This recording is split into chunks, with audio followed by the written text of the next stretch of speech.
ഈ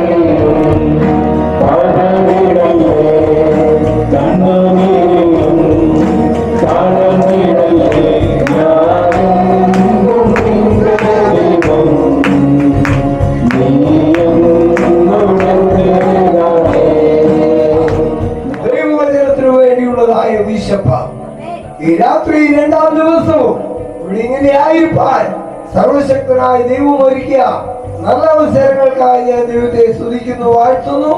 അതോടൊപ്പം വേദിയിലായിരിക്കുന്നവരെ, ആയിരിക്കുന്ന പ്രിയപ്പെട്ടവരെ ഒരു വാക്കിൽ സ്വാഗതം ചെയ്യുക എന്നുള്ളതാണ് എന്റെ നിശ്ചിതമായിരിക്കുന്ന കർത്തവ്യം.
സ്തോത്രം ചെയ്യുന്നു. ഇന്ന് രാത്രി കാലങ്ങളിൽ കർത്താവേ, അടിയങ്ങൾ ഈ മുറ്റത്ത് കൺവെൻഷന്റെ ഭാഗമായി ഈ പ്രിയപ്പെട്ട ഭവനത്തിലേക്ക് കടന്നു വരുവാനും ദൈവത്തിന്റെ വചനങ്ങൾ ശ്രവിക്കുവാൻ തക്കോണം ദൈവം അടിയങ്ങൾക്ക് ഒരുക്കി തന്നതായ ഈ സമയത്തെ ഓർത്ത് അടിയങ്ങൾ പ്രാർത്ഥിക്കുന്നു. ദൈവമേ, കഴിഞ്ഞ രാത്രിയിൽ കേട്ടതായ വചനം അത് ഓരോ വ്യക്തികളുടെയും ഹൃദയത്തെ മാനസാന്തരപ്പെടുത്തുവാൻ തക്കോണം ഇടവരുത്തുന്ന കൃപയ്ക്കായി സ്തോത്രം ചെയ്യുന്നു. ദൈവം ഇന്ന് സാക്ഷ്യം കേൾക്കാൻ പോവുകയാണ്. പ്രിയപ്പെട്ട അമ്മയെ കുറിച്ച് രണ്ടു വാക്ക് ഞാൻ പറയേണ്ടതായിട്ടുണ്ട്. ഞങ്ങൾ ഈ ദേശത്ത് കടന്നു വന്ന് അനേക ഭവനങ്ങൾ കയറി ഇറങ്ങി നടക്കുമ്പോൾ ഒരു വീട്ടിൽ ചെന്നു. പ്രിയപ്പെട്ട മേരിക്കുട്ടി അമ്മയുടെ വീട്ടിലാണ്. അമ്മ മുറ്റത്തൊക്കെ ഒന്ന് വീണ് കട്ടിലെ തന്നെ ഇരിക്കുന്ന ഒരു അവസ്ഥയിലാണ് അമ്മയെ പോയി അവിടെ കാണുന്നത്. അപ്പോൾ നടക്കാൻ മേലാത്ത ഒരു വലിയ സങ്കടകരമായ അവസ്ഥയിൽ ഇരിക്കുന്നു. ഞാനും എന്റെ പ്രിയപ്പെട്ട ഭാര്യയോട് ചേർന്ന് അവരുടെ വീട്ടിൽ ചെന്നു. മോനെ, നടക്കാൻ മേല, കട്ടിലേൽ എഴുന്നേക്കാൻ മേല, വളരെ ഭാരമാണ്. ഞങ്ങളൊക്കെ ചെന്ന് പ്രാർത്ഥിച്ചു. എന്റെ ഭാര്യ നേരം കുറച്ച് കുഴമ്പൊക്കെ എടുത്ത് ആ അമ്മയുടെ കാലിലൊക്കെ തടവി. അമ്മച്ചി പറഞ്ഞ ഒരു സാക്ഷി എന്നറിയാമോ? സാക്ഷി പറയാൻ ദൈവം അവസരം തരുവാണ് ഞാൻ പറയാറുണ്ട്. ദൈവാസനം എന്റെ മകനിട്ട് കടന്നു വന്നപ്പോ, ലേഖനം കൊണ്ട് കടന്നു വന്നപ്പോ എന്റെ മരുമോള് അവിടെ നിൽപ്പുണ്ട്. ലേഖനം കൊണ്ടപ്പോ പറഞ്ഞു, എന്റെ അമ്മയ്ക്ക് നടക്കാൻ വയ്യ, എന്റെ അമ്മ കിടപ്പിലാന്ന് പറഞ്ഞു. എന്താണെന്ന് ചോദിച്ചത് ദേവദാസി ചോദിച്ചപ്പോ പറഞ്ഞു മറിഞ്ഞു വീണതാണ്. അതാണ് എന്റെ ഭാര്യ ഏറ്റവും വലിയ ദുഃഖകരമായ ഒരു കാര്യം. ദേവദാസിയും കൂടെ അവിടെ കടന്നിട്ട് ഭവനത്തിൽ കടന്നു വന്നപ്പോ എന്റെ കാല് തണ്ടി ഇങ്ങനെ ഇരിക്കുകയായിരുന്നു. കാല് ഇങ്ങനെ ഇരിക്കുമായിരുന്നു, മറിഞ്ഞു വീണ്. എന്റെ കാലിന്ന് വരത്തില്ലെന്നുള്ള ഒരു വിചാരത്തോടു കൂടി എന്റെ കുടുംബം മൊത്തവും ഭാരമായിരുന്നു. എന്നാൽ എന്റെ ദൈവം എനിക്ക് ഇന്നത്തോളം ആശ്വാസം തന്നു. നടക്കുമ്പോൾ ഇവിടെ ഒരു പിടുത്തമുണ്ടെന്ന് മാത്രമേ ഉള്ളൂ. എന്റെ ദൈവം എനിക്ക് ചെയ്ത ഉപകാരത്തെ പറ്റി ഞാൻ എത്ര വർണ്ണിച്ചാലും പോരാ. എന്റെ ദൈവദാസനും ദേവദാസനും എന്റെ ഭവനത്ത് വന്ന് ഞങ്ങൾക്ക് ഏറെ അനുഗ്രഹമായി തീർന്നിട്ടുണ്ട്. എന്റെ ദൈവദാസി എന്റെ കാലിൽ ഒരു തുള്ളി കൊള്ളം പെട്ടെന്ന് തിരിഞ്ഞപ്പോൾ എനിക്ക് ഞാൻ അറിയാത്ത ഒരു സന്തോഷം, ഞാൻ എന്റെ ശരീരത്തിൽ വാദിക്കാത്ത ഒരു അനുഗ്രഹം വാദിച്ചു. എന്റെ ദേവദാസി കടന്നുപോയി. ദേവദാസനും പ്രാർത്ഥിച്ച് എന്റെ ഫോൺ നമ്പർ വാങ്ങിക്കൊണ്ട് പോയി. ദിവസം രാത്രി 8 മണിയാകുമ്പോൾ എന്റെ ദേവദാസനും ആ ഫോണിൽ കൂടെ പ്രാർത്ഥിച്ചു പ്രാർത്ഥിക്കുമ്പോൾ ഞാനും അത് ചെറുതൊന്ന് പ്രാർത്ഥിക്കുമായിരുന്നു. എന്റെ ദൈവങ്ങളുടെ പ്രാർത്ഥന കേട്ടു മറുപടി നൽകിയാണ് ഞാൻ സ്തോത്രം പറയുവാണ്. ഇനി എനിക്ക് നടക്കാനാവുന്നുണ്ടെങ്കിൽ ഞാൻ തട്ടാറും സഭയിൽ ചെന്ന് ഞാൻ സാക്ഷി പറയും. എന്റെ ദൈവങ്ങളോട് എന്റെ ദൈവദാസനോട് ഉറപ്പിച്ച് എന്റെ ദൈവം എന്റെ അവസരം തരുവാണെങ്കിൽ ഞാൻ സാക്ഷി പറയാൻ പോകും. എന്റെ ദൈവമക്കൾ, എന്റെ ദൈവദാസൻ, എന്റെ ദേവദാസൻ എന്റെ ഭവനത്ത് വന്ന് ഞങ്ങൾക്ക് അനുഗ്രഹമായിരുന്നു. 2-3 ദിവസത്തിന് മുമ്പ് അവിടെ കടന്നു വന്നപ്പോൾ ഭാരപ്പെടുവാണ് ഞങ്ങള്. പണിയൊന്നുമില്ലാതെ എന്റെ മക്കൾ ഭാരപ്പെടുന്നു. ദേവദാസൻ പറഞ്ഞു ഭാരപ്പെടണ്ട, പണിയൊക്കെ ലഭിച്ചു. എന്റെ കൊച്ചുമോൻ പിറ്റേ ദിവസം എറണാകുളത്ത് ജോലിക്ക് പോയി. ദൈവം ചെയ്ത ഉപകാരം മറക്കാൻ പറ്റത്തില്ല. എന്റെ ദൈവം എനിക്ക് ചെയ്ത നന്മകൾ മറക്കാൻ പറ്റത്തില്ല. എന്റെ ദൈവദാസി എന്റെ കവലപ്പഴം വിട്ട് തിരുമുറച്ച് പോയപോലെ എനിക്ക് ഒരു ആശ്വാസം തോന്നി. ഞാൻ ഉറങ്ങി. അതുവരെ ഇങ്ങനെ ഇരുന്ന കാല് പതുക്കങ്ങനെ പറയാൻ തുടങ്ങി. രാത്രി 12 മണിയായപ്പോൾ കട്ടിലോടുകൂടി എന്നെ പൊക്കിയെടുത്തു. എന്റെ ദൈവം എനിക്ക് എന്റെ ശരീരത്തിൽ നിന്നുള്ള ശത്രുവിനെയൊക്കെ അടിച്ചു മാറ്റി എനിക്ക് ഉയർച്ച കിട്ടി. അന്ന് തൊട്ട് ഇന്ന് വരെ 4 മാസക്കാലമായി ഞാൻ കട്ടിലുമായിട്ട് കൈകാര്യം ചെയ്യുമായിരുന്നു. എന്നാൽ എന്റെ ദൈവം എനിക്ക് വിടുതൽ തന്നിട്ട് ഒരേ കസേര പിടിച്ച് പോയി കഞ്ഞിയും കറി എല്ലാം വെച്ച് എന്റെ മക്കൾക്ക് കൊടുക്കും. അല്ല, അതുപോലെ തന്നെ എന്റെ ദേവദാസനും കടന്നു വന്നു. സാക്ഷി നീണ്ടുപോയ ക്ഷണിക്കണേ, ഞാൻ എളുപ്പം അങ്ങ് നിർത്തിയേക്കാം. ഞങ്ങൾ അറിയാതിരുന്ന ഒരു വഴി ദൈവം തുറന്നു തന്നു. എന്നെ വരുമ്പോൾ കുവൈറ്റിന്റെ പ്രദേശത്ത് അടുത്ത ആഴ്ച പോകുവാണ്. എന്റെ ദൈവദാസൻ പോലെ എന്റെ ഭവനത്ത് വന്ന് പ്രാർത്ഥിച്ച് അനുഗ്രഹിച്ച കൃപ, അവ കൃപയൊന്നും മാത്രം അവര് വരെ കയറുന്ന ഭവനം അനുഗ്രഹിക്കപ്പെടും. എന്റെ ജീവിതത്തിൽ എനിക്ക് കിട്ടിയ നന്മ, എന്റെ കുടുംബത്തിന് കിട്ടിയ വിടുതൽ എനിക്ക് സാക്ഷി പറയാനും പറഞ്ഞാലും പോരാ. എന്നാൽ എനിക്ക് ആഗ്രഹമുണ്ടെങ്കിൽ ഞാൻ സഭയിൽ കടന്നു എന്ന് സാക്ഷി പറയല്ലോ. ദൈവം എന്നെ ഒരുക്കട്ടെ. ദൈവമക്കളുടെ പ്രാർത്ഥന ഞാൻ ചോദിക്കുന്നു. എന്റെ ദൈവദാസന്മാരുടെയും എന്റെ ദൈവമക്കളുടെയും പ്രാർത്ഥന എന്റെ കാലിന് പൂർണ്ണ വിടുതൽ കിട്ടാനായിട്ട് നിങ്ങളുടെ പ്രാർത്ഥനയെ ഞാൻ ചോദിക്കുമെന്ന് എന്റെ സാക്ഷ്യത്തിൽ നിന്ന് വിളിക്കും. മെസ്സേജ് എന്ന് പറയുന്നത് second coming of Jesus Christ അല്ലേ? നമ്മുടെ എല്ലാ വർഷവും എല്ലാ കൊല്ലവും കേൾക്കുന്നതാണ്. സമയം അധികമില്ല, നമുക്ക് സമയമില്ല. കർത്താവേശോ വേഗം വരുന്നുണ്ട്. അതിനു മുമ്പ് നമ്മൾ കർത്താവിനെ സ്വീകരിക്കുക, കൽപ്പനകൾ അനുസരിക്കുക, നടക്കാൻ റിപ്പീറ്റഡ്ലി നമ്മൾ ഓരോ ജനറേഷനും കേട്ടുകൊണ്ടിരിക്കുകയാണ്. What theory behind it. അല്ലെങ്കിൽ സമയമില്ല, ഇതിന് അടുത്ത വർഷം അടുത്ത വർഷമായി ഇതെന്ന് പറയാൻ പോകുന്നു. സോ ഇതിനെ നിങ്ങൾ റിപ്പീറ്റഡ്ലി കേട്ടുകൊണ്ടിരിക്കുന്നത്. അതിന് ശരിക്കുള്ള മീനിങ് എന്താണെന്ന് ആർക്കെങ്കിലും പറയാൻ പറ്റുമോ? എപ്പോഴാണ് സമയം തീരുന്നത്? നമ്മൾ ജീവിക്കുന്നു, മരിക്കുന്നു, അടുത്ത ജനറേഷൻ വരുന്നു, അവർ ജീവിക്കുന്നു, മരിക്കുന്നു, അടുത്ത ജനറേഷൻ വരുന്നു. ആൻഡ് എഗെയിൻ ദിസ് ഫാസ്റ്റ്നെസ് പറയുന്നു coming soon. We don't know the exact time. അറിയത്തില്ല. സോ നമ്മൾ എപ്പോഴും പ്രിപ്പയർ ആയിരിക്കും. ദൈവം ചെയ്ത നന്മകൾക്കെല്ലാം നന്ദി പറഞ്ഞിടുവാൻ, ദൈവം ചെയ്ത നന്മകൾക്കെല്ലാം നന്ദി പറഞ്ഞിടുവാൻ. നാമിത് പോരാ, നാളിത് പോരാ, ഇത് പോരാ. ദൈവനാമത്തിന് മഹത്വമുണ്ടാകട്ടെ. Happy Sabbath. നിങ്ങളെ എല്ലാവരെയും കാണുന്നതിൽ അതിയായ സന്തോഷമുണ്ട്. പ്രത്യേകിച്ച് ഈ മുറ്റത്തെ കൺവെൻഷൻ ഇങ്ങനെ നടത്തപ്പെടുവാൻ ഈ ഭവനവും ഈ ഭവനത്തിൻ്റെ മുറ്റവും ഒക്കെ ഇങ്ങനെ ഒരുക്കിയതോർത്ത് ഞാൻ ദൈവത്തിന് നന്ദി പറയുന്നു. ഈ ഭവനത്തിൽ വസിക്കുന്ന പ്രിയപ്പെട്ടവർ, പ്രത്യേകിച്ച് ശമുവേൽ അച്ചായനും കുടുംബവും, അവരുടെ ഹൃദയത്തിൽ ഇങ്ങനെ ഒരു നല്ല താല്പര്യം തോന്നിയതോർത്ത് ദൈവത്തിന് നന്ദി പറയുന്നു. ഈ കുടുംബത്തിനുള്ള നന്ദി അറിയിക്കുന്നു. കടന്നു വന്നിരിക്കുന്ന നിങ്ങളെ എല്ലാവരെയും ഇന്നത്തെ ഈ ശുശ്രൂഷയിലേക്ക് ഹാർദവമായി സ്വാഗതം ചെയ്യുകയാണ്. വേഗം വരുന്ന കർത്താവ് യേശു ക്രിസ്തുവിൻ്റെ നിസ്തുലനാമമുള്ളതായ സ്നേഹ വന്ദനം നിങ്ങളെ അറിയിക്കുകയാണ്. നമുക്ക് നല്ല ഒരു സാക്ഷ്യം കേൾക്കുവാനിടയായി. സാക്ഷ്യം പറഞ്ഞ അമ്മച്ചിക്ക് വേണ്ടി നമ്മൾ പ്രാർത്ഥിക്കണമെന്ന് ആഗ്രഹിക്കുകയാണ്. ഇപ്പോഴല്ല, എപ്പോഴും. ഇതുപോലെ അനേകരുടെ സാക്ഷ്യങ്ങൾ നമുക്ക് ഇനിയും കേൾക്കേണ്ടതുണ്ട്. ദൈവം എത്ര നല്ലവനാണ് എന്നത് രുചിച്ചറിയുവാൻ ഓരോരുത്തർക്കും ദൈവം ഇടവരുത്തട്ടെ എന്ന് നമുക്ക് പ്രാർത്ഥിക്കാം. മഹിമയുടെ പാട്ട് എനിക്ക് ഭയങ്കരമായിട്ട് ഇഷ്ടപ്പെട്ടു. പാട്ട് പാടിയപ്പോൾ ഞാൻ അനിൽവർക്കി പാസ്റ്ററോട് ചോദിച്ചു, ആരാണ് ഈ മഹിമ? അപ്പൊ പാസ്റ്റർ പറഞ്ഞത് ക്ലൈവിന്റെ മോളാണ്. ക്ലൈവും ഞാനും ഒന്നിച്ചു പഠിച്ചതാണ്.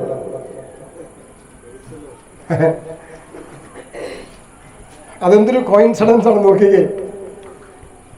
ഞാൻ വചനം സംസാരിക്കാൻ നിൽക്കുമ്പോൾ എൻ്റെ കൂടെ പഠിച്ച എൻ്റെ കൂട്ടുകാരൻ്റെ മകൾ പാട്ട് പാടുകയാണ്.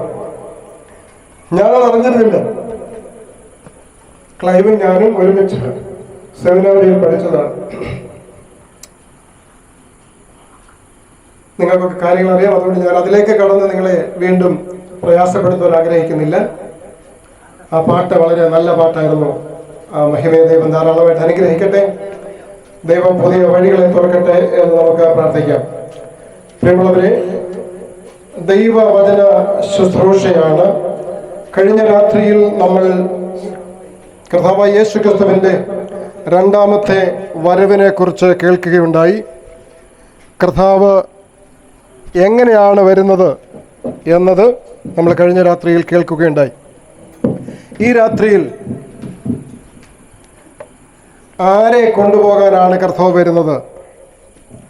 ആരെ കൊണ്ടുപോകാനാണ് കർത്താവ് വരുന്നത്? അല്ലെങ്കിൽ കർത്താവിൻ്റെ കൂടെ പോകുന്നവർ അവിടെ ചെന്നിട്ട് എന്ത് ചെയ്യാൻ പോവുകയാണ് എന്നൊക്കെ ഉള്ളതായ കാര്യങ്ങളെക്കുറിച്ച് നമുക്ക് ഒരുമിച്ച് ചിന്തിക്കാം. ഇന്നലെ പാസ്റ്റർ പറഞ്ഞതുപോലെ നമ്മളൊരു വലിയ പ്രസംഗമല്ല, മറിച്ച് നമ്മൾ ഒരുമിച്ച് പരിശോധിക്കുന്നു ദൈവത്തിൻ്റെ തിരുവചനം, ഒരുമിച്ച് പഠിക്കുക. ഇന്നുകൊണ്ട് ഇവിടെ അവസാനിക്കുന്ന പഠനമല്ല. ഈ പഠനങ്ങൾ നമുക്ക് തുടരാൻ കഴിയുന്ന പഠനമാണ്. അതുകൊണ്ട് നിങ്ങൾ വളരെ ശ്രദ്ധയോടെ ഈ വിഷയത്തിന്മേൽ ഇരിക്കണമെന്ന് ഞാൻ പ്രത്യേകം ഓർമ്മിപ്പിക്കുന്നു. ഇവിടെ പറയപ്പെടുന്ന വചനങ്ങൾ, കാര്യങ്ങൾ നിങ്ങൾക്ക് കഴിയുമെങ്കിൽ എഴുതിയെടുക്കുക. അത് തുടർന്നും പഠിക്കുവാൻ അതിടയായിത്തീരും. വചന ശുശ്രൂഷയ്ക്ക് മുൻപ് എനിക്ക് നിങ്ങളുടെ എല്ലാവരുടെയും പ്രാർത്ഥന വളരെ അത്യാവശ്യമാണ്.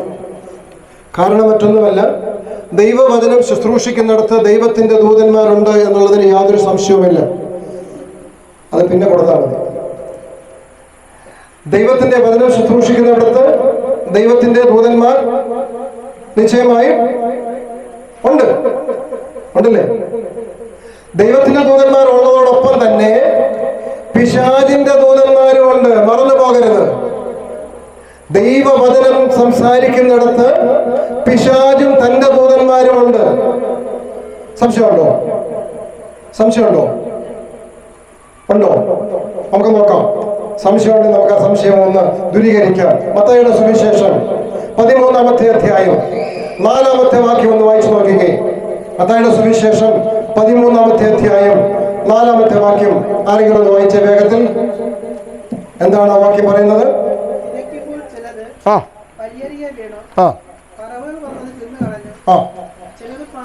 അത്ര മതി, നമുക്ക് ഒറ്റ വാക്യം മതി. എന്താണ്? വിതയ്ക്കുമ്പോൾ ചിലത് എവിടെ വീണു? വഴിയരികെ വീണു. ആര് കൊത്തിക്കൊണ്ട് പോയി? പറവകൾ അത് കൊത്തിക്കൊണ്ട് പോയി. ഈ ഉപമ കർത്താവ് യേശുക്രിസ്തു പറഞ്ഞു. ശിഷ്യന്മാർക്ക് ഇത് മനസ്സിലായില്ല. ശിഷ്യന്മാർ കർത്താവിനോട് ചോദിച്ചു ആ ഉപമ എന്താണ് എന്ന്. 18-ാമത്തെ വാക്യത്തിൽ കർത്താവ് യേശുക്രിസ്തു ആ ഉപമയെ കുറിച്ച് വിശദീകരിക്കുകയാണ്. നമുക്ക് നോക്കാം. 18-ാമത്തെയും 19-ാമത്തെ വാക്യം. ആ വിതയ്ക്കുന്നവന്റെ ഉപമ കേട്ടുകൊള്ളുകയും, ഒരുത്തൻ രാജ്യത്തിന്റെ വചനം കേട്ടിട്ട് ഗ്രഹിക്കാഞ്ഞാൽ ദുഷ്ടൻ വന്ന് അവന്റെ ഹൃദയത്തിൽ വിതയ്ക്കപ്പെട്ടത് എടുത്തു കളയുന്നു. അപ്പോ ദൈവത്തിന്റെ വചനം, രാജ്യത്തിന്റെ സുവിശേഷം പ്രസംഗിക്കപ്പെടുമ്പോൾ, അത് വിതയ്ക്കപ്പെടുമ്പോൾ, ഹൃദയത്തിൽ അത് കേട്ട് അത് ഗ്രഹിക്കുന്നതിന്, അത് ഹൃദയത്തിൽ ആഴമായി പതിഞ്ഞിരിക്കാൻ ഇടവരുത്താതെ ദുഷ്ടൻ വന്ന് എന്ത് ചെയ്യുന്നു? അത് എടുത്തുകൊണ്ട് പോകുന്നു.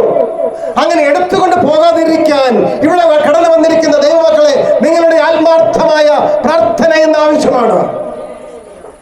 നിങ്ങളുടെ ആത്മാർത്ഥമായ പ്രാർത്ഥന ആവശ്യമാണ്.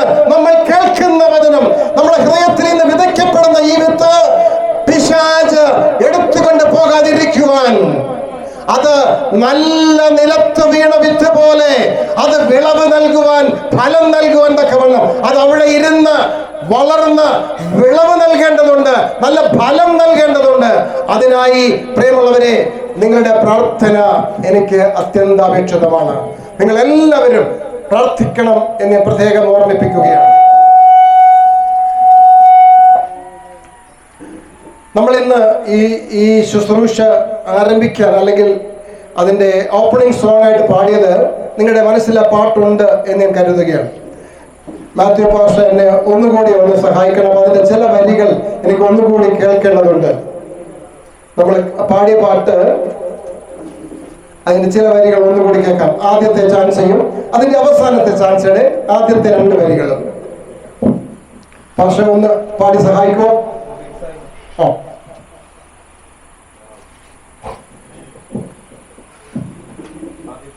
ആദ്യത്തെ ചാൻസ, എന്നിട്ട് അവസാനത്തെ ആദ്യത്തെ 2 വരി.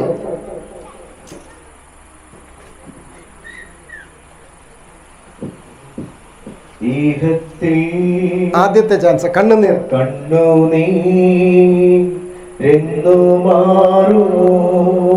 ചേർന്ന് പാടാം. വേദനകളെന്നും തീരുമോ, കണ്ണുനീരെന്നു മാറുമോ, വേദനകളെന്നു തീരുമോ, കഷ്ടപ്പാടിൻ കാലങ്ങളിൽ രക്ഷിപ്പാനായി നീ വരണേ, കഷ്ടപ്പാടിൻ കാലങ്ങളിൽ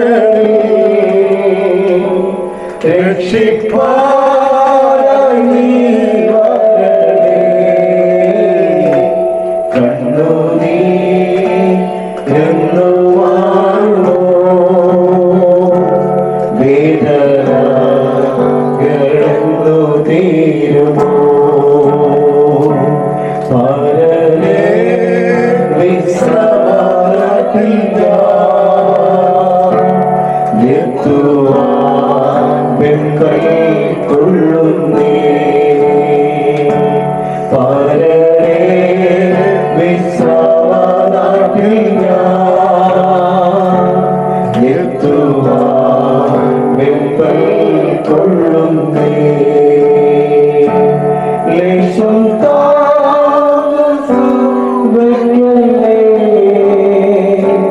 നിൽപ്പാൻ ശക്തി തെളിയുന്നില്ലായേ,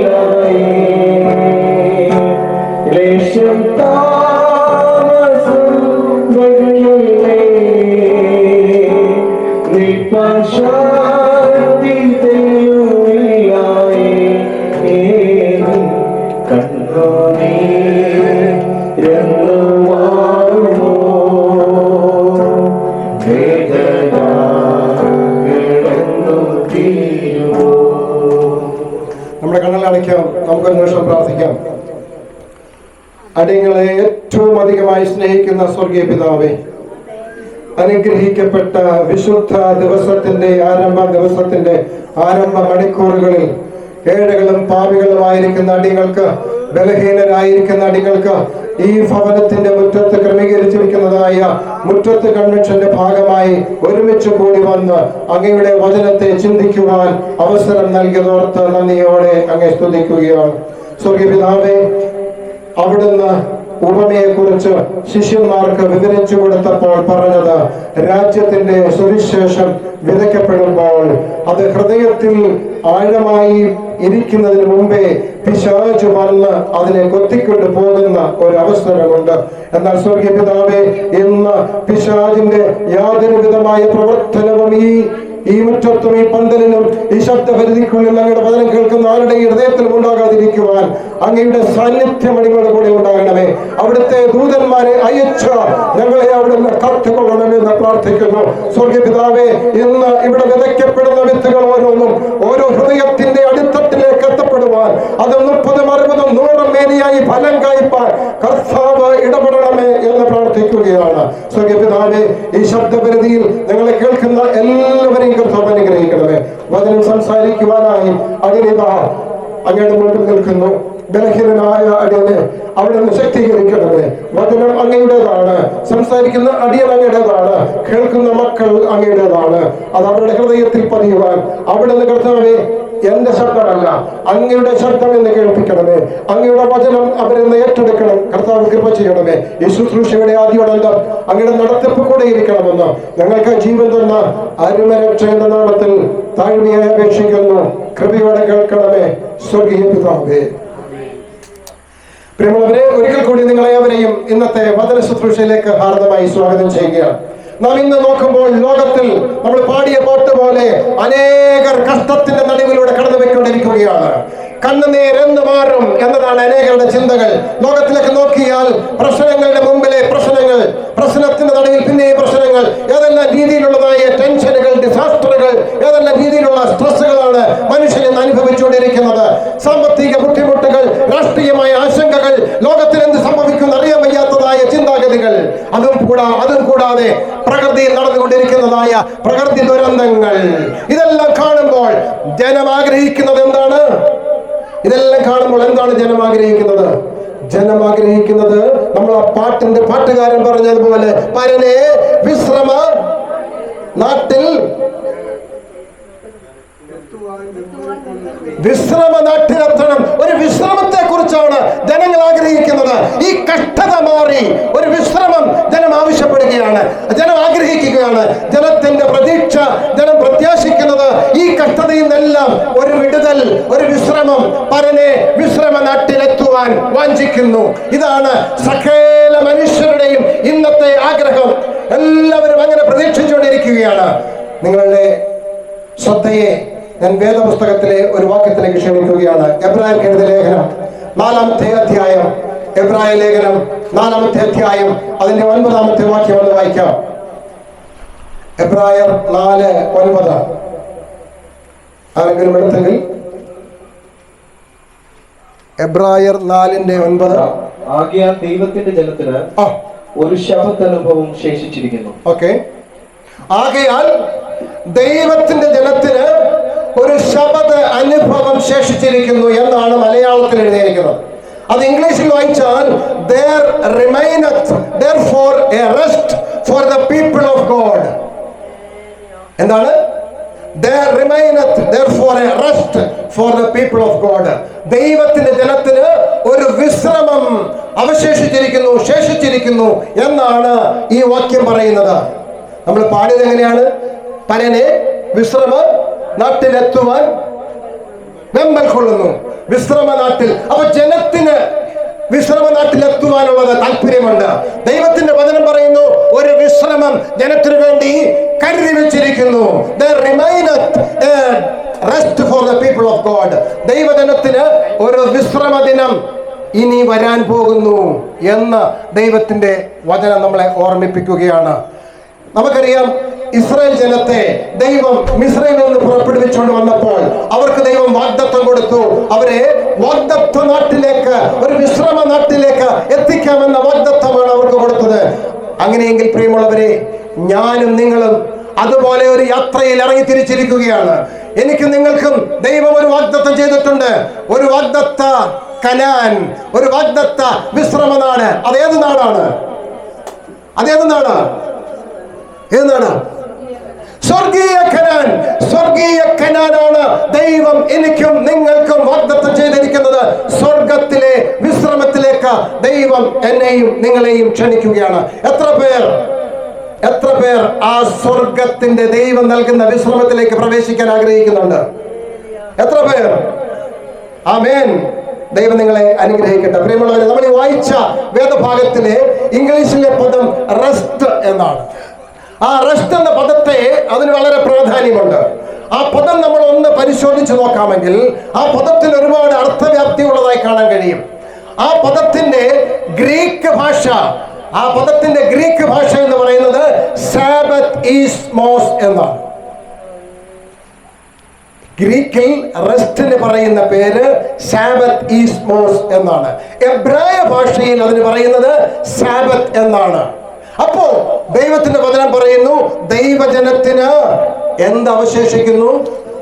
ഒരു വിശ്രമം, ഒരു സ്വസ്ഥ സ്വസ്ഥത അവശേഷിക്കുന്നു. അതേ അധ്യായത്തിന്റെ എബ്രായ ലേഖനം അതേ അധ്യായത്തിന്റെ 4-ാമത്തെ അധ്യായത്തിന്റെ 8-ാമത്തെ വാക്യം വായിച്ചാൽ നിങ്ങൾക്ക് മനസ്സിലാക്കാൻ കഴിയും. അവിടെ സ്വസ്ഥത എന്ന പദമാണ് ഉപയോഗിച്ചിരിക്കുന്നത്. യോശുവ അവർക്ക് സ്വസ്ഥത വരുത്തിയിരുന്നെങ്കിൽ മറ്റൊരു ദിവസത്തെ കുറിച്ച് പിന്നത്തേതിൽ കൽപ്പിക്കയില്ലായിരുന്നു. അപ്പൊ സ്വസ്ഥത ശേഷിച്ചിരിക്കുന്നു. ദൈവത്തിന്റെ ജനത്തിന് എന്തവശേഷിക്കുന്നു?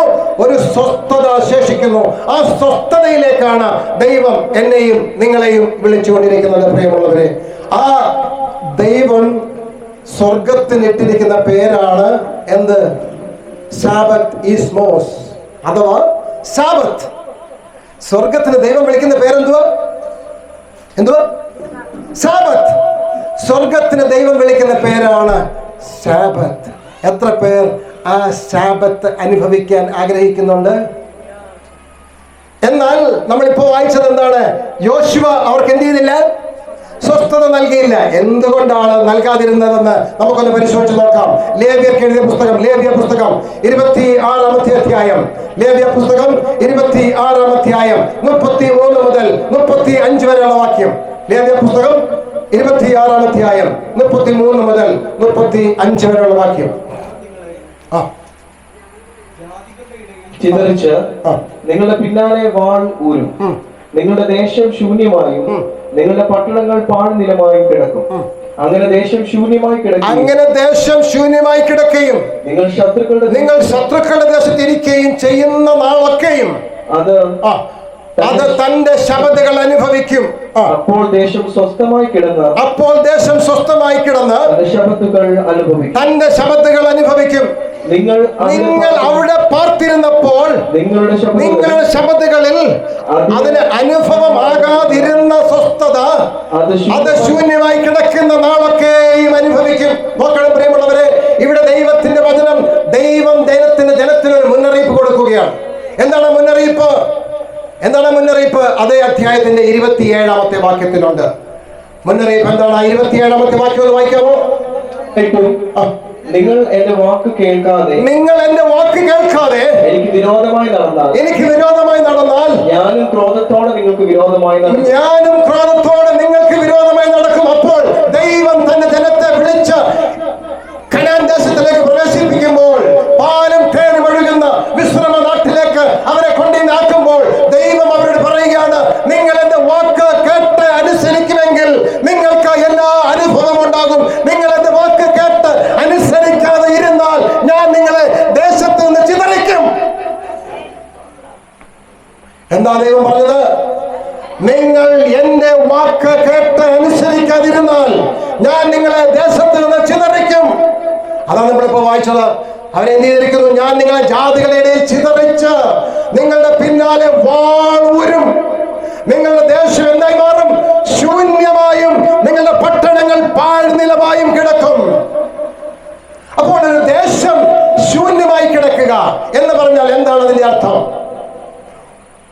ഒരു ദേശം ശൂന്യമായി കിടക്കുക എന്ന് പറഞ്ഞാൽ അതിന്റെ അർത്ഥം എന്താണ് പ്രിയമുള്ളവരെ?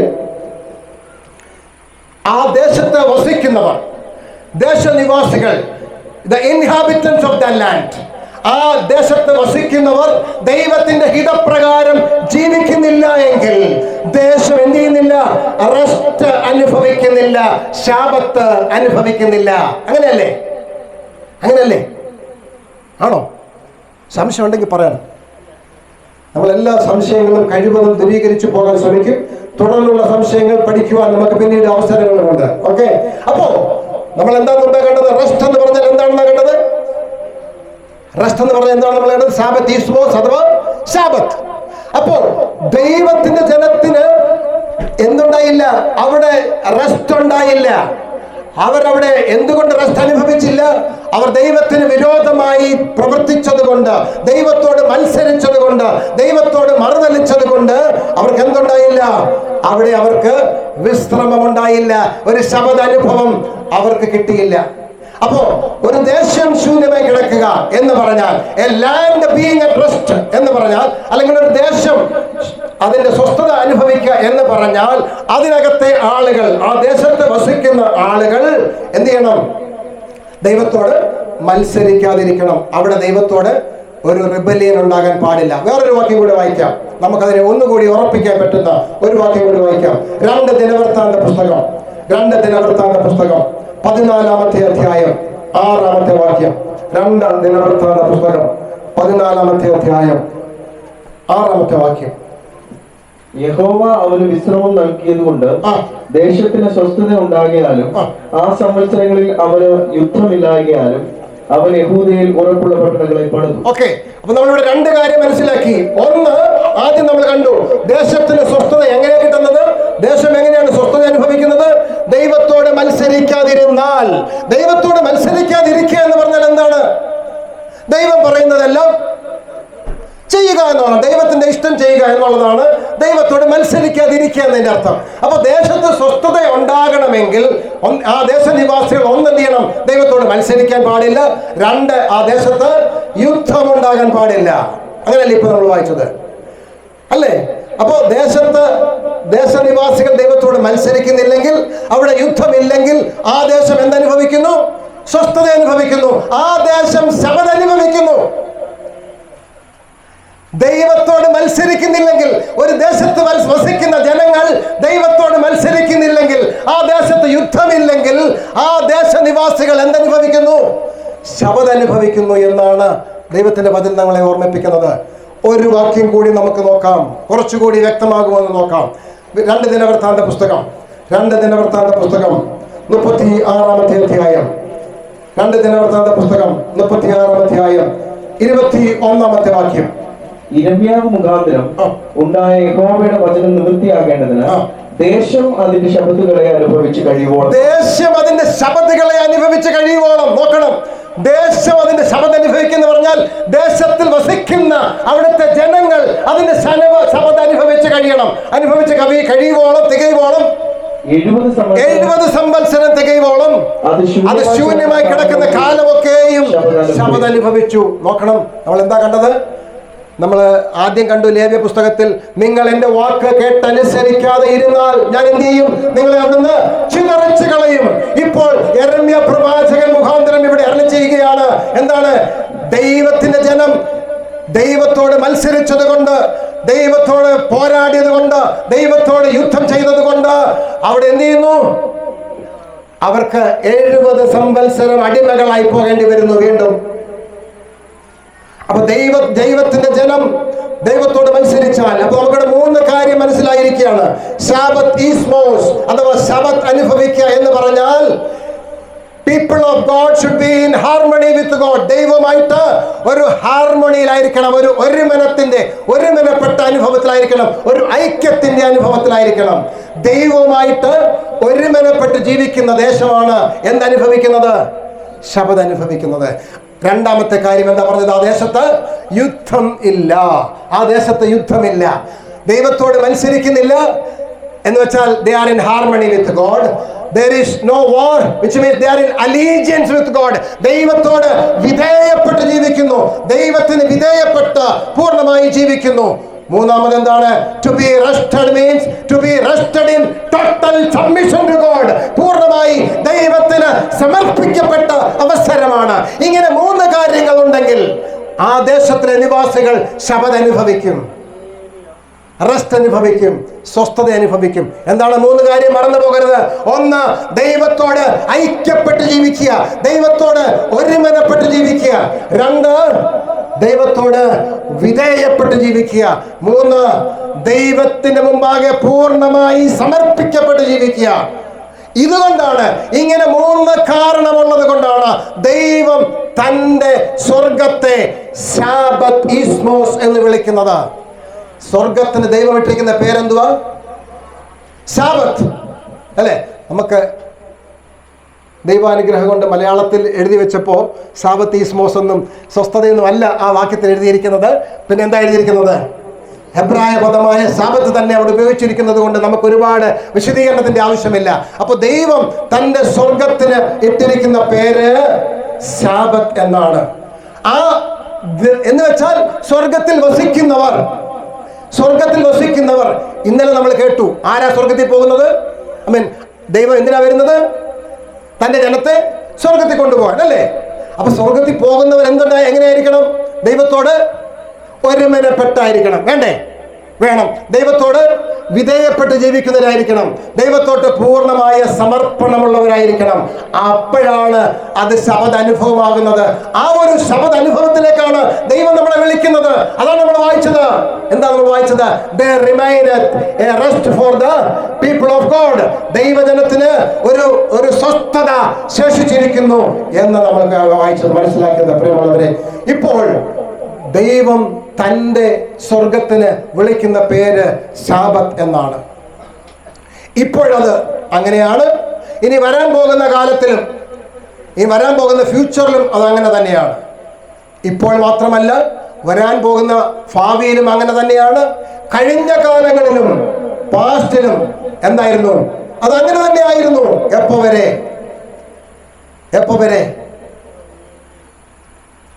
ലൂസിഫർ എന്ന് പറയുന്ന ഒരു ദൂതൻ ദൈവത്തോട് മത്സരിക്കുന്നത് വരെ സ്വർഗം എങ്ങനെയായിരുന്നു? സ്വർഗം തന്റെ ശബദ അനുഭവിച്ചുകൊണ്ടിരുന്നു. നമ്മൾ എന്താ കണ്ടത്? 3 കാര്യങ്ങളില്ലെങ്കിൽ there is no war, there is no rebellion, അല്ലേ? ദൈവത്തോട് മത്സരിക്കുന്നില്ലെങ്കിൽ, ദൈവത്തോട് യുദ്ധം ചെയ്യുന്നില്ലെങ്കിൽ, ദൈവത്തിനോട് പൂർണ്ണമായി സമർപ്പിക്കപ്പെടാതിരിക്കുന്നില്ലെങ്കിൽ, അല്ലെങ്കിൽ സമർപ്പിക്കപ്പെട്ടിരിക്കുന്നെങ്കിൽ ആ ദേശത്തിലെ നിവാസികൾ എന്ത് അനുഭവിക്കും? സ്വസ്ഥത അനുഭവിക്കും. എന്ന് വെച്ചാൽ ശബദ അനുഭവിക്കും. അപ്പോ സ്വർഗം അങ്ങനെയായിരുന്നു. സ്വർഗവും സ്വർഗത്തിലുള്ള ദൂതന്മാരും എല്ലാവരും ഇങ്ങനെ ശബദ അനുഭവിച്ചുകൊണ്ടേയിരുന്നു. അവിടുത്തെ ദൂതന്മാരെല്ലാവരും എങ്ങനെയായിരുന്നു? ദൈവത്തോട് ഇൻ ഹാർമണി വിത്ത് ഗോഡ്, അല്ലേ? ദൈവമായിട്ട് ആയിരുന്നില്ലേ മഹിമേ? ആയിരുന്നു. ദൈവത്തോട് ഒരുമനപ്പെട്ട് ഇൻ അലീജിയൻസ് വിത്ത് ഗോഡ്, ദൈവത്തോട് വിധേയപ്പെട്ട് ജീവിച്ചു. ടോട്ടലി സബ്മിറ്റഡ് ടു ഗോഡ്, ദൈവത്തിന് പൂർണ്ണമായി സമർപ്പിക്കപ്പെട്ടാണ് ആ ദൂതന്മാർ ജീവിച്ചിരുന്നത്. അപ്പോഴെല്ലാം സ്വർഗത്തിൽ ശബദിന്റെ അനുഭവമായിരുന്നു. എന്നാൽ ലൂസിഫർ എന്ന് പറയുന്ന ഒരു ദൂതൻ എന്ത് ചെയ്തു? ലൂസിഫർ എന്ന് പറയുന്ന ഒരു ദൂതൻ എന്ത് ചെയ്തു? ദൈവത്തോട് മത്സരിച്ചു, അല്ലേ?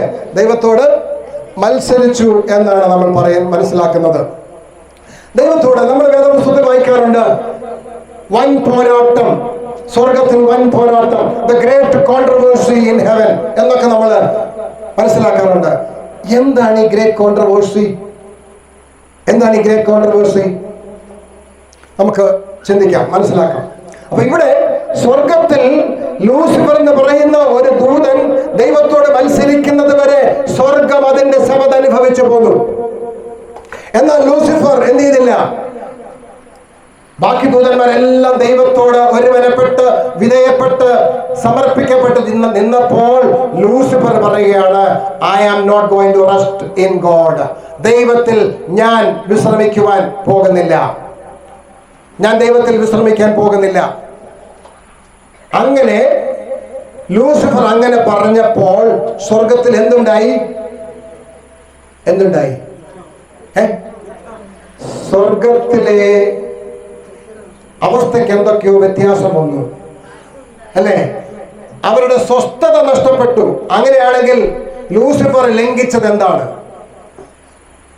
ലൂസിഫർ എന്താണ് ലംഘിച്ചത്? What did Lucifer break?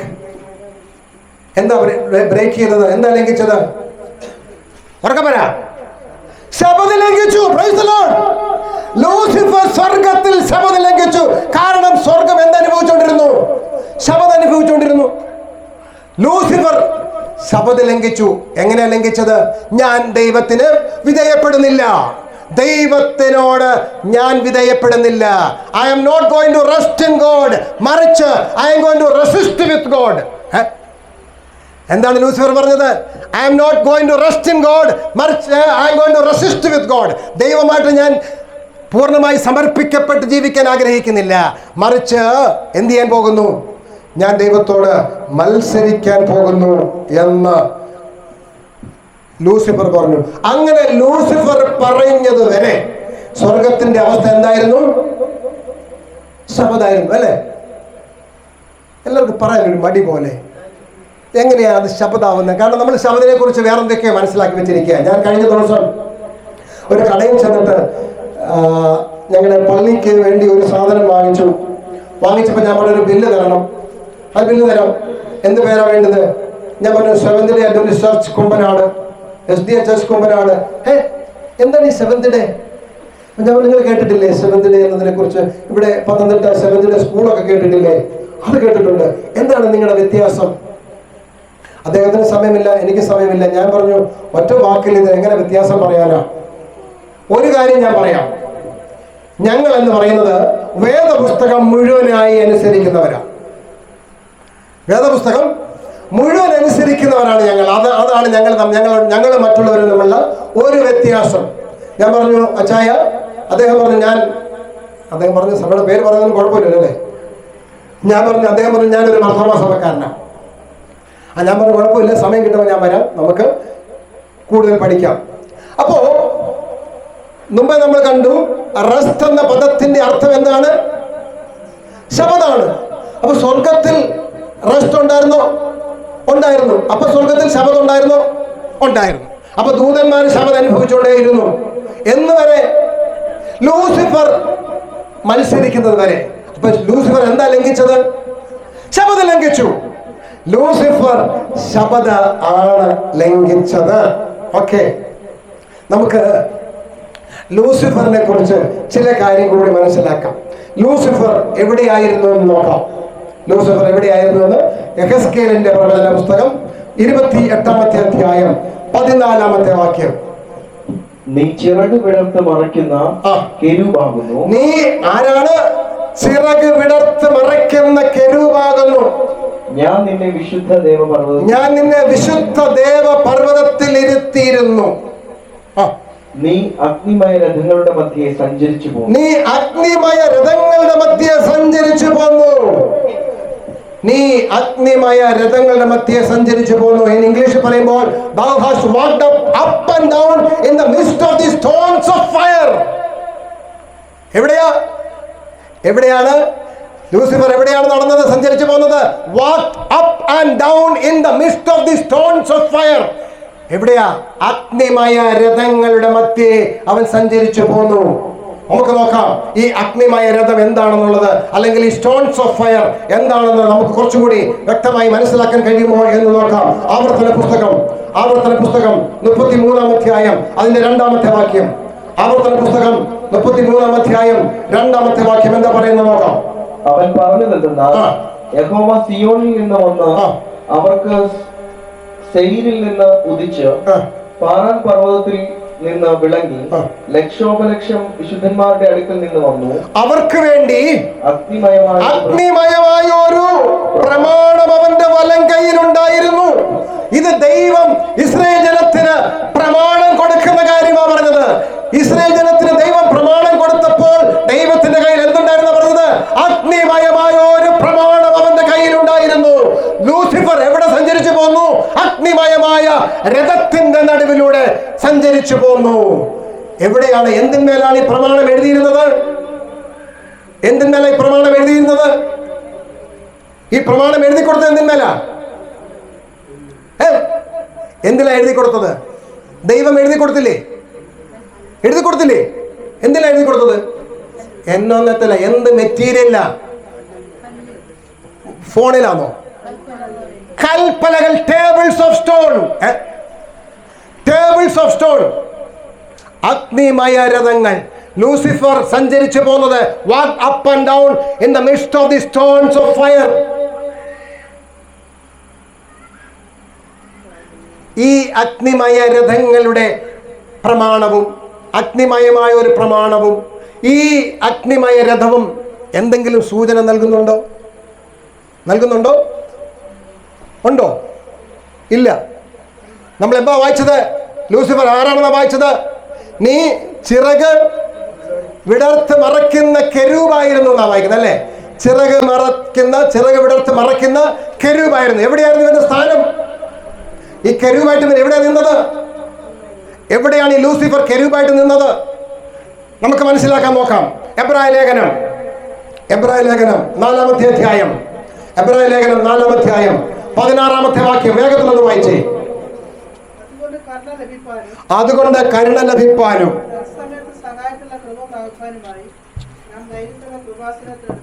എവിടെ ചെല്ലണം? കൃപാസനത്തിന്റെ അടുത്ത് ചെല്ലണം. Mercy seat. എവിടെയായി കൃപാസനം? എവിടെയായി കൃപാസനം? എവിടെയാ കൃപാസനം? എവിടെയാണ് Kripasanam? Where is the mercy seat? എവിടെയാണ്? അതിവിശുദ്ധ സ്ഥലത്ത്. ആണോ? ആണോ? അതിവിശുദ്ധ സ്ഥലത്ത്. അതിവിശുദ്ധ സ്ഥലത്ത് എന്താ ഉള്ളത്? അതിവിശുദ്ധ സ്ഥലത്ത് നമുക്കറിയാം, ഇവിടെ ദൈവം ഒരു സമാഗമന കൂടാരം പണിയാൻ പറഞ്ഞായിരുന്നു. ആ കൂടാരത്തിന് 3 പ്രധാനപ്പെട്ട സ്ഥലങ്ങൾ ഉണ്ടായിരുന്നു. ഒന്നാമത്തെ സ്ഥലത്തിന് എന്താ പറയുക? പ്രാകാരം. പിന്നത്തെ സ്ഥലത്തിന് എന്താ പറയുക? വിശുദ്ധ സ്ഥലം. പിന്നെ അതിവിശുദ്ധ സ്ഥലം. അങ്ങനെ 3 സ്ഥലങ്ങൾ അതിനുണ്ട്. അപ്പൊ ഈ പ്രമാണം ഇരുന്നത് എവിടെയാ? നിയമത്തിന്റെ പെട്ടകം ഇരുന്നത് അതിവിശുദ്ധ സ്ഥലത്ത്. നിയമ പെട്ടകത്തിനകത്ത് എന്തുണ്ട്? മുമ്പേ നമ്മൾ വായിച്ച അഗ്നിമയമായ പ്രമാണം. എന്തിന്മേൽ എഴുതിയത്? Stones of tables of stones. കൽപ്പലകയിൽ എഴുതിയതായ അഗ്നിമയമായ പ്രമാണം എവിടെയുണ്ട്? ഈ പെട്ടകത്തിനകത്തുണ്ട്. ഈ പെട്ടകത്തിന്റെ മുകളിലാണ് എന്ത്? കൃപാസനം. അവിടെയാണ് ആര് നിൽക്കുന്നത്? ഈ മറയ്ക്കുന്ന കെരൂബായിട്ട് അങ്ങോട്ടും ഇങ്ങോട്ടും നടന്നുകൊണ്ടിരിക്കുന്നത് ആരാണ്? ലൂസിഫർ. ഇങ്ങനെ ഈ അഗ്നിമയമായ പ്രമാണത്തിന്റെ നടുവിലൂടെ സഞ്ചരിച്ചു കൊണ്ടിരുന്നതായ ലൂസിഫർ എന്ത് ചെയ്തു?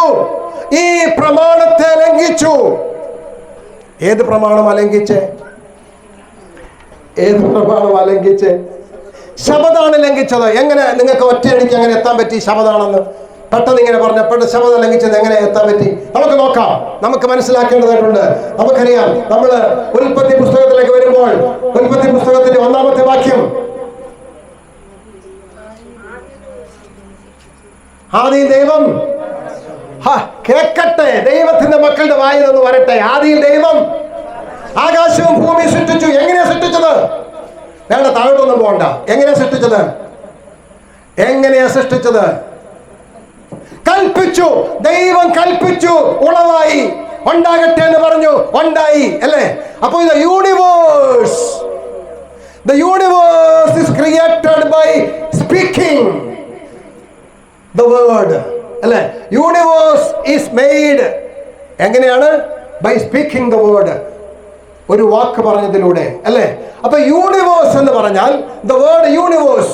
യൂണി എന്ന് പറഞ്ഞാൽ സിംഗിൾ. യൂണി എന്ന് പറഞ്ഞാൽ സിംഗിൾ വേഴ്സ് ഓർ സെന്റൻസ് എന്നാണ്.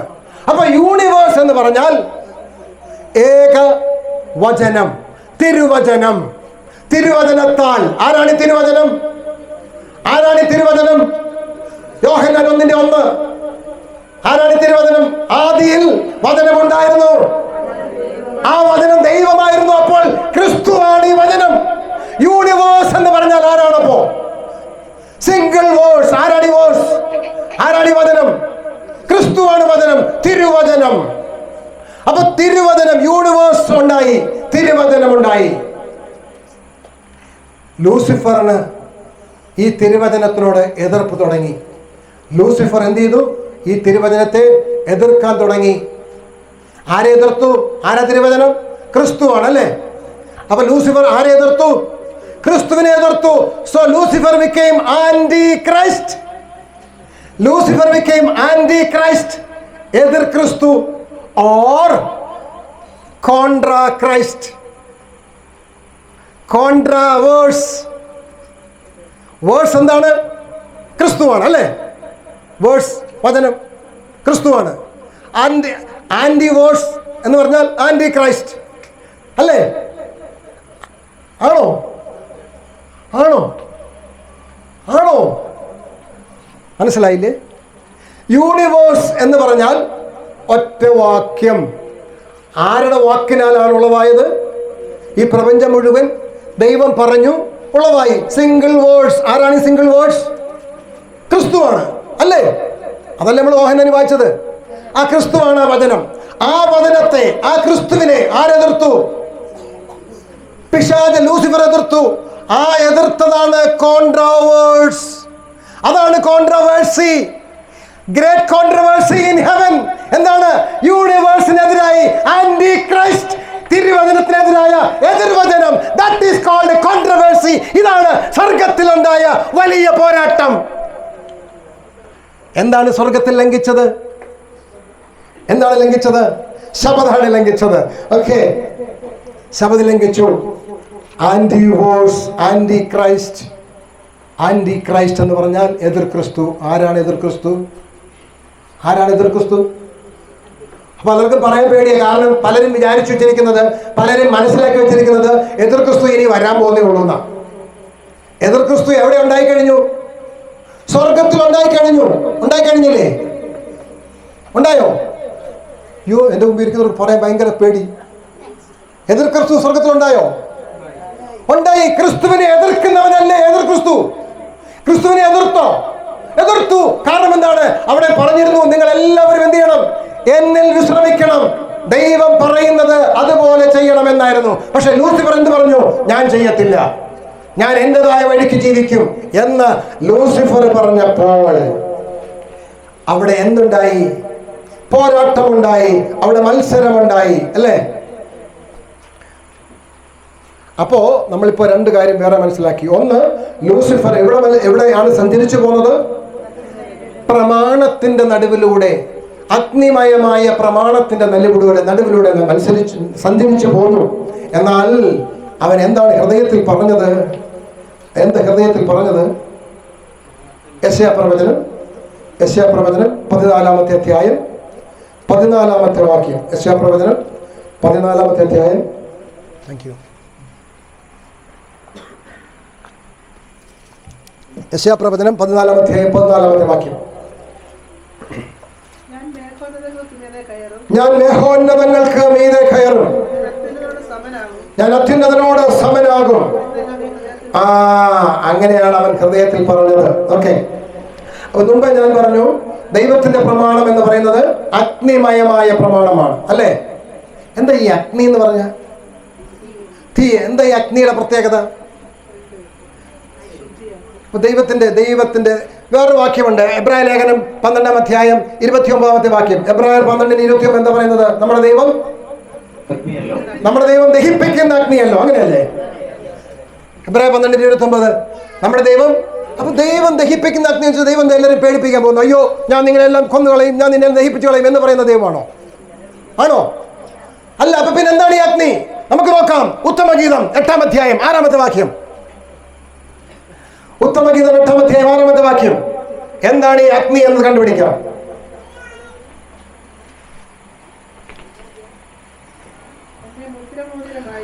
എന്നെ ഒരു മുദ്രമോതിരമായി നിന്റെ ഹൃദയത്തിന്മേലും ഒരു മുദ്രമോതിരമായി നിന്റെ ഭുജത്തിന്മേലും വെച്ചുകൊള്ളണമേ. പ്രേമം മരണം പോലെ ബലമുള്ളതും അഗ്നിവൃത ശങ്ക പാതാളം പോലെ കടുപ്പമുള്ളതുമാകുന്നു. അതിന്റെ ജ്വലനം, അഗ്നിജ്വലനവും ഒരു ദിവ്യജാലയും അത്രേ. എന്തിന്റെ ജ്വലനമാണ് അഗ്നിജ്വലനം? എന്തിന്റെ ജ്വലനമാണ് അഗ്നിജ്വലനം? പ്രേമത്തിന്റെ ജ്വലനമാണ്. പ്രേമത്തിന്റെ ജ്വലനം എന്താണ്? അഗ്നിജ്വലനമാണ്. അതൊരു ദിവ്യജ്വലനമാണ്. എന്താണ് ഈ അഗ്നിജ്വലനം? പ്രേമം എന്ന് വെച്ചാൽ എന്തുവാ? സ്നേഹം, അല്ലേ? സ്നേഹം എന്നല്ലേ? അയ്യോ, എനിക്ക് വയ്യ. അപ്പൊ സ്നേഹം എങ്ങനെയാണ്? അഗ്നിജ്വലനമാണ്. അതുകൊണ്ടാണ് വേദപുസ്തകം പറയുന്നത് ഗോഡ് ഈസ് ലവ്. ദൈവം സ്നേഹമാണ്. ദൈവം ദഹിപ്പിക്കുന്ന അഗ്നിയാണെന്ന് പറഞ്ഞാൽ ദൈവം സ്നേഹമാണ്. സ്നേഹം അഗ്നി പോലെയാണ്. അഗ്നി ജ്വലിക്കുന്നത് പോലെയാണ് സ്നേഹം ജ്വലിക്കുന്നത്. അതൊരു ദിവ്യ പ്രഭയാണ്. അതാണ് ദൈവം പറഞ്ഞത്. എന്താണ്? ഞാൻ ദഹിപ്പിക്കുന്ന അഗ്നിയാണ്. ഇങ്ങനെ ദഹിപ്പിക്കുന്ന അഗ്നിയുടെ നടുവിലൂടെയാണ് ആര് നടന്നുകൊണ്ടിരുന്നത്? ലൂസിഫർ നടന്നുകൊണ്ടിരുന്നത്. ആ ലൂസിഫർ ഉടനെ പറയുകയാണ്, അതാണ് ഇപ്പൊ നമ്മൾ വായിച്ചത്. എന്തോ പറഞ്ഞു? ഞാൻ എന്താകും?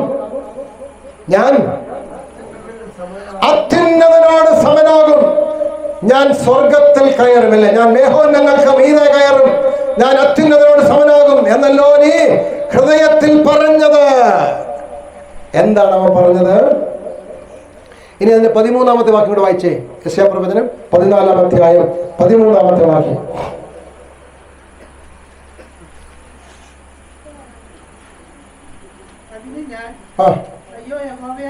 യെശയ്യാ പ്രവചനം 14:13. ഞാൻ സ്വർഗത്തിൽ കയറും, എന്റെ സിംഹാസനം ദൈവത്തിന്റെ നക്ഷത്രങ്ങൾക്ക് മീതെ വെക്കും. ഉത്തരദിക്കിന്റെ അതിർത്തിയിൽ സമാഗമ പർവ്വതത്തിന്മേൽ ഞാൻ ഇരുന്നരുളും. എന്താണ് എവിടെ ഇരുന്നരുളും? സമാഗമ പർവ്വതത്തിന്മേൽ ഞാൻ ഇരുന്നരുളും. അത് ഇംഗ്ലീഷ് വായിച്ചാൽ upon the mount of the congregation എന്നാണ്. എന്താണ്? upon the mount of the congregation. Congregation എന്ന് പറഞ്ഞാൽ എന്തുവാ? കോൺഗ്രിഗേഷൻ എന്ന് പറഞ്ഞാൽ എന്താ? എന്താണ് കോൺഗ്രിഗേഷൻ എന്ന് പറഞ്ഞാൽ? അറിയാവുന്നവരൊക്കെ പറയൂ. എന്താണ് കോൺഗ്രിഗേഷൻ? അല്ലെ പാസ്റ്റർ, എന്താണ് കോൺഗ്രിഗേഷൻ? കൂടി വരവ്. ഓക്കെ, പാസ്റ്റർമാരുടെ ഭാഷ പറയുമ്പോൾ കൂടി വരവാണോ? എന്താണ് കോൺഗ്രിഗേഷൻ? സഭ, ചർച്ച്. കോൺഗ്രിഗേഷൻ വെച്ച് എന്താണ്? It is church. അതൊരു സഭയാണ്. എന്താണ് ചർച്ചിൽ നടക്കുന്നത്? ആരാധനയാണ്, അല്ലേ? ആരാധന ചർച്ചിൽ നടക്കുന്നത്. വി സിംഗ് സോങ്, നമ്മൾ പാട്ട് പാടും, നമ്മൾ ബൈബിൾ വായിക്കും, നമ്മൾ പ്രബോധിപ്പിക്കും, അല്ലേ? ആരാധന ഉണ്ടാവും. അതാണ്. അപ്പൊ സ്വർഗത്തിൽ എന്തുണ്ടായിരുന്നു? There was a church. അങ്ങനെയല്ലേ ഇപ്പോൾ വായിച്ചത്? അങ്ങനെയാണോ വായിച്ചേ? ഒന്നുകൂടെ വായിച്ചു നോക്കിയേ. എവിടെ? ഞാൻ ഉത്തരദിക്കിന്റെ അതിർത്തിയിൽ സമാഗമ പർവ്വതത്തിന്മേൽ ഇരുന്നരുളും. എവിടെ? സ്വർഗത്തിലെ സമാഗമ പർവ്വതം എന്ന് വെച്ചാൽ മൗണ്ട് ഓഫ് ദി കോൺഗ്രിഗേഷൻ. സ്വർഗത്തിലെ സഭയിൽ, സ്വർഗത്തിലെ ചർച്ചിൽ ഞാൻ ഇരുന്നരുളും. എന്ത് പറയും ഞാൻ? അവിടെ ഉണ്ടായിരുന്ന ദൂതന്മാരെല്ലാം ആരെയാണ് ആരാധിക്കുന്നത്? ദൈവത്തെ ആരാധിക്കുന്നു. ദൈവം എങ്ങനെയുള്ളവരാണ്? അത്യുന്നതനാണ്. ഇത് മോസ്റ്റ് ഹൈ. ആ മോസ്റ്റ് ഹൈ എന്താ? എങ്ങനെയാണെന്ന് ചോദിച്ചാൽ എങ്ങനെയാണ്? മോസ്റ്റ് ഹൈയുടെ അത്യുന്നതന്റെ സ്വഭാവം എന്താണ്? അത്യുന്നതന്റെ സ്വഭാവം സംശയം ഉണ്ടെങ്കിൽ നമുക്ക് എടുക്കാം. പുറപ്പാട് പുസ്തകം 34-ാം അധ്യായം. വേഗമെടുത്തേ. എന്താണെന്ന് അറിയത്തില്ലേ? നമുക്ക് ഇപ്പൊ നോക്കാം. പുറപ്പാട് പുസ്തകം 34-ാം അധ്യായം 5 മുതൽ 7 വരെയുള്ള വാക്യം വേഗത്തിൽ വായിക്കേ.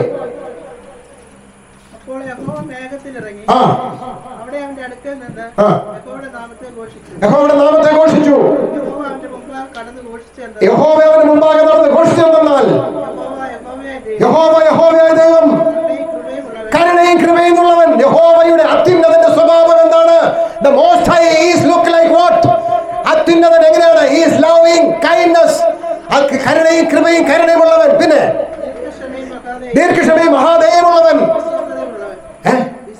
വിശ്വസ്തതയുമുള്ളവൻ. ഇതൊക്കെയാണ് അത്യുന്നതന്റെ സ്വഭാവം.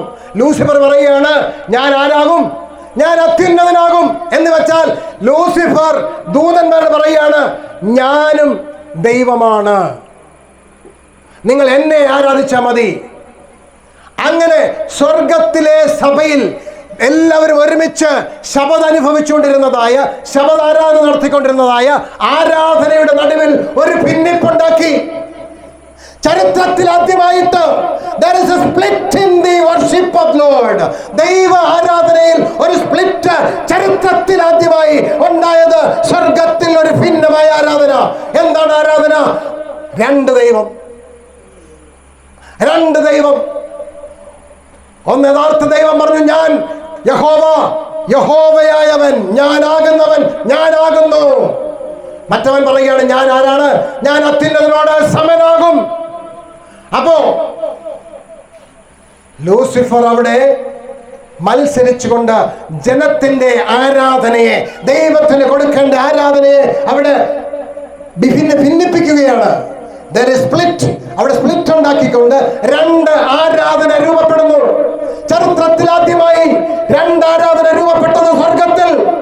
ഒന്ന് ലൂസിഫറിന്റെ ആരാധന, ഒന്ന് ദൈവത്തിന്റെ ആരാധന. പ്രിയമുള്ളവരെ, ഈ ആരാധന അവിടെ തുടങ്ങി. നമ്മൾ എന്താ മുമ്പേ വായിച്ചത്? ഇസ്രായേൽ ജനത്തോട് ദൈവം എന്താ പറഞ്ഞത്? കൊടുത്ത മുന്നറിയിപ്പ്, നിങ്ങൾ എന്നോട് ഒരുമനപ്പെട്ട് ജീവിച്ചില്ലെങ്കിൽ, എനിക്ക് വിധേയപ്പെട്ട് നിന്നില്ലെങ്കിൽ, എന്നോട് പൂർണ്ണമായി സമർപ്പിക്കപ്പെട്ടില്ലെങ്കിൽ ഞാൻ നിങ്ങളുടെ ദേശത്ത് നിന്ന് ചിതറച്ചു കളയുമെന്ന്. ലൂസിഫർ ഇങ്ങനെ മത്സരിച്ചപ്പോൾ ലൂസിഫറിനെ എന്ത് ചെയ്തു? ലൂസിഫറിനെ സ്വർഗത്തിൽ നിന്ന് വലിച്ചു താഴെയിട്ടില്ലേ? ദൈവത്തിന് വിരോധമായ ആരാധന തുടങ്ങിയ ലൂസിഫറിനെ എന്ത് ചെയ്തു?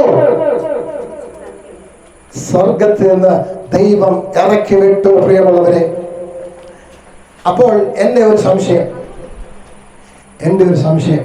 എങ്ങനെയാണ് ഈ ലൂസിഫർ സ്വർഗത്തിലുണ്ടായിരുന്ന വിശുദ്ധന്മാരായ ദൂതന്മാരിൽ 1/3 വലിച്ചിറക്കിക്കൊണ്ട് വന്നത്? ലൂസിഫർ ഇങ്ങനെ മനസ്സിലൊക്കെ പറഞ്ഞു. ലൂസിഫർ പറഞ്ഞു, ഞാൻ ദൈവമാണ്, ഞാനും നിങ്ങളെ പോലെ ദൈവത്തെ പോലെ സ്നേഹവും കരുണയും കൃപയും ഒക്കെ ഉള്ളവനാണ് എന്ന് പറഞ്ഞു. അങ്ങനെ അവിടെ ആരാധനയ്ക്ക് ഭിന്നിപ്പുണ്ടാക്കി ലൂസിഫറിനെ താഴെ തള്ളിക്കളഞ്ഞു. പക്ഷേ ലൂസിഫർ അവിടെ ഉണ്ടായിരുന്ന ദൂതന്മാരിൽ 3/1 കൂട്ടത്തെ കൂടെ എന്ത് ചെയ്തു? വലിച്ചോണ്ട് പോന്നു. അതെങ്ങനെ സാധിച്ചു? എന്തായിരിക്കും ഈ ലൂസിഫർ പോയി ദൂതന്മാരോട് പറഞ്ഞിരിക്കുക? ലൂസിഫർ പോയി ദൂതന്മാരോട് പറഞ്ഞു, ഇന്ന് മുതൽ I am Mr. Satan, ഇന്ന് മുതൽ ഞാൻ സാത്താനാണ്, ഞാൻ പിശാചാണ്, നിങ്ങൾ എന്നെ പിൻപറ്റൂ, നമുക്ക് ദൈവത്തെ ഇവിടെ നിന്ന് താഴെ ഇറക്കാം. അങ്ങനെ പറഞ്ഞു കാണുമോ? അങ്ങനെ പറഞ്ഞ ആരെങ്കിലും കൂടുമോ? കൂടത്തില്ല. എന്താ വാക്യം പറയുന്നത്? അവരെ വശീകരിച്ചു എന്നാ പറയുന്നത്. എന്ത് പറഞ്ഞ വശീകരിക്കുന്നത്? ലൂസിഫർ പറഞ്ഞു, ദൈവം പറഞ്ഞു, എന്താ പറഞ്ഞത്? നിങ്ങൾ എന്നിൽ വിശ്രമിച്ചാൽ ഞാൻ നിങ്ങളെ വിശുദ്ധീകരിച്ചുകൊണ്ടേയിരിക്കും. ലൂസിഫർ പറഞ്ഞു, നമ്മളൊക്കെ വിശുദ്ധരല്ലേ, ഇനി നമ്മളെ ആരെങ്കിലും വിശുദ്ധീകരിക്കേണ്ടതുണ്ടോ? ഇതേ മത്സരം നമുക്ക് സംഖ്യാപുസ്തകത്തിൽ കാണാൻ കഴിയും. കോരഹും പുത്രന്മാരും, കോരഹും പ്രിയമുള്ളവരും അവിടെയും ഒരു ഇതേ വർത്തമാനം പറഞ്ഞ് നമുക്ക് കാണാൻ കഴിയും. സംഖ്യാപുസ്തകം 16-ാമത്തെ അധ്യായം 2-3 വാക്യം. സംഖ്യാപുസ്തകം 16-ാം അധ്യായം 2-3 വാക്യം വായിച്ചേ.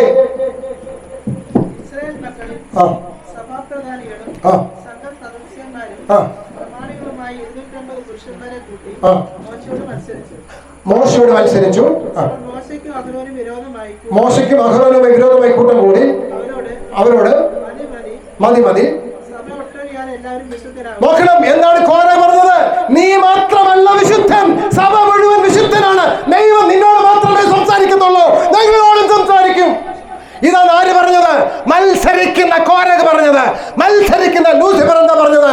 ദൈവത്തിന്റെ സ്വഭാവം എനിക്കുമുണ്ട്, അതുകൊണ്ട് നിങ്ങൾ ഞാൻ പറയുന്നത് കേട്ടാ മതി,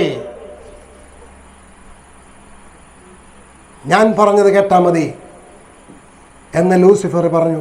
ഇങ്ങനെ ലൂസിഫർ പറഞ്ഞു, ദൈവം പറഞ്ഞു, നിങ്ങൾ എന്നോട് വിധേയപ്പെട്ട